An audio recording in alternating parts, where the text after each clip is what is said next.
Ang cute-cute ng aliko. Ayan. Papaulit ko. Gusto ko yung mas mataas. DIY sukat. May sukat. Ito na lang. Wala.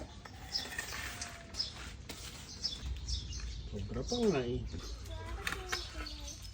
DIY para sa tiles. Ikaw mag voice over. Ayan po si David, oh. Kamo. Nilalagay na po yung lapida na David, oh.